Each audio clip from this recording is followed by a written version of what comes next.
1200 page में रणनीति भी बनाई है। यह सब लीक हो गया है। 2029 से पहले रूस से जंग की आशंका है। हालांकि इस बीच व्लादिमीर पुतिन क्योंकि भारत के दौरे पर आ रहे हैं और पुतिन ने अंतर्राष्ट्रीय कूटनीति का दौर तेज कर दिया है। बिश्केक के मंच से वो कह चुके हैं कि यूक्रेन की गैर कानूनी सरकार के साथ समझौता नहीं किया जा सकता। अब वो 4 दिसंबर से भारत दौरे पर आने वाले। पुतिन का विश्व भ्रमण और यूक्रेन में विनाश का नया चरण एक साथ शुरू हो चुका है। अब से 135 घंटे बाद पुतिन और मोदी की मुलाकात में नई कूटनीति तय होने वाली है। उधर यूक्रेन में रूसी फौज ने नई रणनीति लागू कर दी है। यूक्रेनी जमीन जीतने के लिए हमले बढ़ा दिए गए हैं। यूक्रेन में बढ़ते युद्ध और पुतिन के भारत दौरे पर पूरी दुनिया की नजरें टिकी हैं। देखिए कैसे पुतिन के नमस्ते इंडिया से वैश्विक समीकरण बदल रहे हैं। यूक्रेन की जंग अंतर्राष्ट्रीय संकट बनने की ओर बढ़ रही है।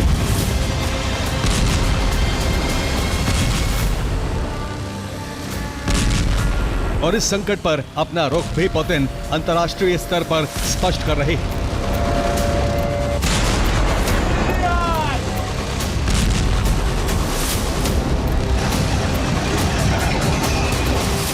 सत्ताईस नवंबर को पुतिन किर्गिस्तान में अंतर्राष्ट्रीय मीडिया के सामने युद्ध के समीकरण और समाधान पर अपनी राय रख रहे थे। इसी वक्त यूक्रेन पर रूसी फौज का स्पेशल मिलिट्री ऑपरेशन प्रचंड गति से जारी था। पुतिन ने बिश्केक से युद्ध के समाधान पर अपनी राय रखी और उधर फौज ने यूक्रेन की 128 वर्ग किलोमीटर धरती पर कब्जा कर लिया।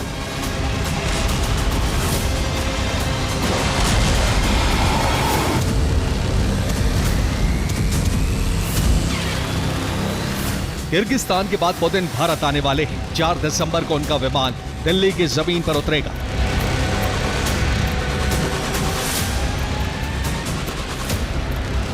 पुतिन कूटनीति और मैत्री के महामिशन पर हैं। किर्गिस्तान के बाद उनका भारत आना इसी बात का संकेत है कि वो अमेरिकी कूटनीति के समीकरणों का हल निकालने में जुटे हैं।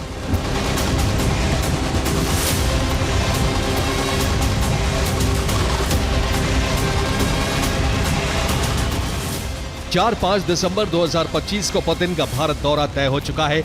इस दौरे में पुतिन मोदी 23वें भारत रूस वार्षिक शिखर सम्मेलन में मिलेंगे। अगस्त 2025 में चीन के तियानजिन में पुतिन और मोदी की मुलाकात एससीओ शिखर सम्मेलन के दौरान हुई थी। इस दौरे पर पुतिन मोदी को अपनी कार में बैठाकर चर्चा करते भी देखे गए थे।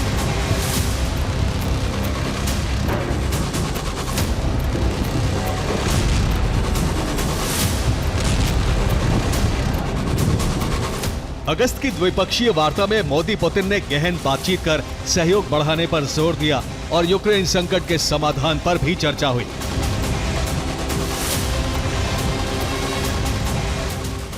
उम्मीद है कि नई दिल्ली में एक बार फिर युद्ध के समाधान पर पुतिन अपनी राय रखेंगे, ठीक वैसे ही जैसे बिश्केक के मंच से रखी।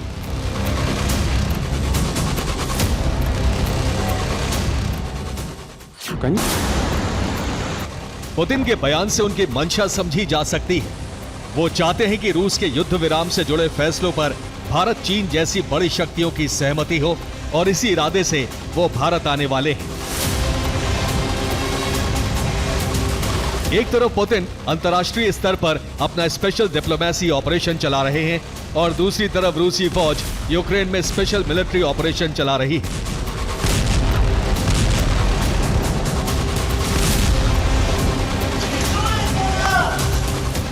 रूसी फौज ने 27-28 नवंबर को डोनेट्स्क, लुहांस्क और ज़ैपोरिज़िया के फ्रंट पर भीषण हमले किए।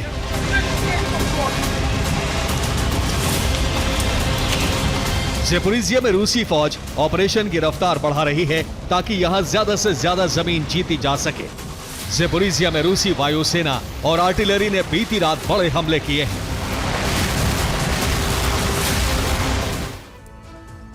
देखिए, और ज़ैपोरिज़िया फ्रंट पर रूसी सेना ने मल्टीपल लॉन्च्ड रॉकेट सिस्टम से हमले किए। इसके साथ ही वायुसेना ने आरबीके 500 क्लस्टर एरियल बॉम्ब से हमले किए।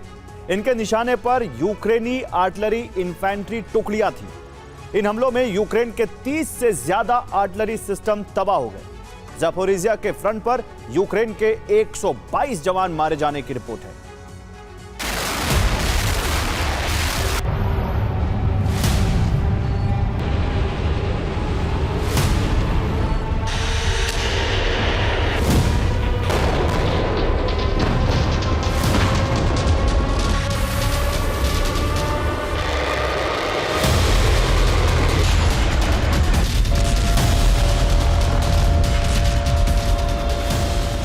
अमेरिकी राष्ट्रपति डोनाल्ड ट्रंप की कोशिशों से लग रहा है कि अब युद्ध विराम पर यूक्रेन को डिगाने की तैयारी है और ऐसे में पुतिन अपनी सामरिक और कूटनीतिक स्थिति को मजबूत करने में जुटे हैं।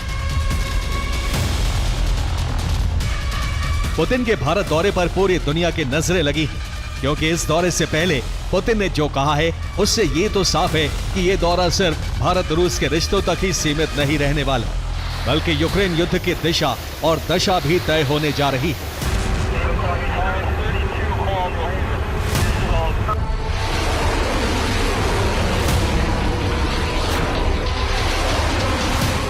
इस वक्त रूसी फौज डोनेट्स्क के मिन्रोहराद और क्रास्नी लीमन को जीतने की जंग लड़ रही है।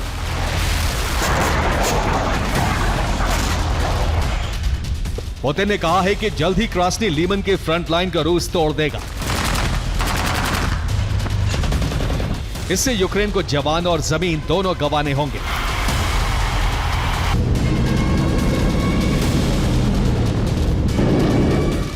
क्रास्नी लीमन पर रूस ने फ्लेम थ्रोअर रॉकेट से हमले किए हैं। टोकरवस्क के करीब हरिशने कस्बे पर रूस ने क्लस्टर बम से हमले किए।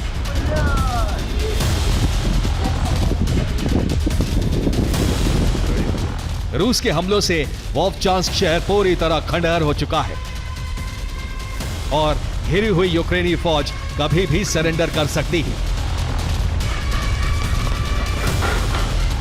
जिस गति से रूसी फौज जंग में आगे बढ़ रही है, उसी गति से पुतिन का कूटनीतिक मिशन भी बड़ी अंतर्राष्ट्रीय शक्तियों से सहयोग बढ़ाने के लिए चलाया जा रहा है। पुतिन यूक्रेन युद्ध पर किस तरह से अपनी बिसात सजा रहे हैं, उसे उनके दौरों और अंतर्राष्ट्रीय हलचलों से समझा जा सकता है।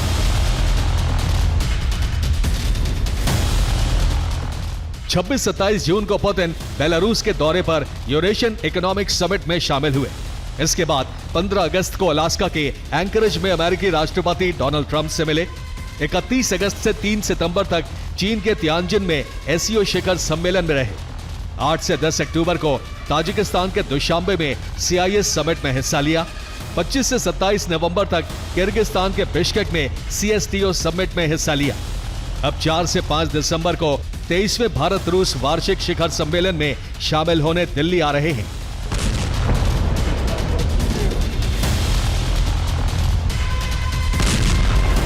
पुतिन अमेरिका के समीकरणों से नाराज देशों को साध रहे हैं और अपने संगठन के सामरिक सहयोगियों से सैन्य मदद भी ले रहे हैं। उनके सहयोगी किम जोंग ने नई बटालियन मॉस्को भेज दी है।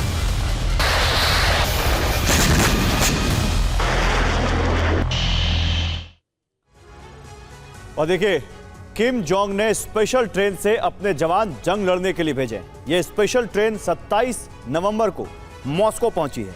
रिपोर्ट है कि इस ट्रेन से 2000 जवान भेजे गए। किम जोंग ने खुद इन जवानों को विशेष निर्देश दिए। कहा गया है कि जिंदा रहते हुए युद्ध में सरेंडर नहीं करना है। अगर यूक्रेनी फौज पकड़ ले तो ग्रेनेड बांधकर फिदायीन हमला कर देना है।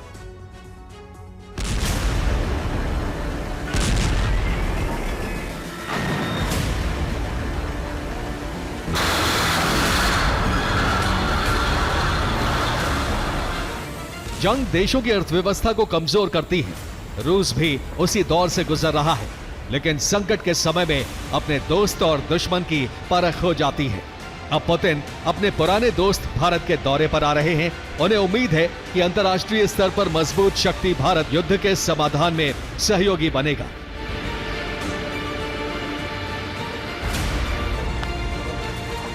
चार 5 दिसंबर को होने वाली बैठक में सामरिक, कूटनीतिक और अंतर्राष्ट्रीय सहयोग पर विस्तार से चर्चा होने वाली है। Bureau report, TV9 Bharatvarsh.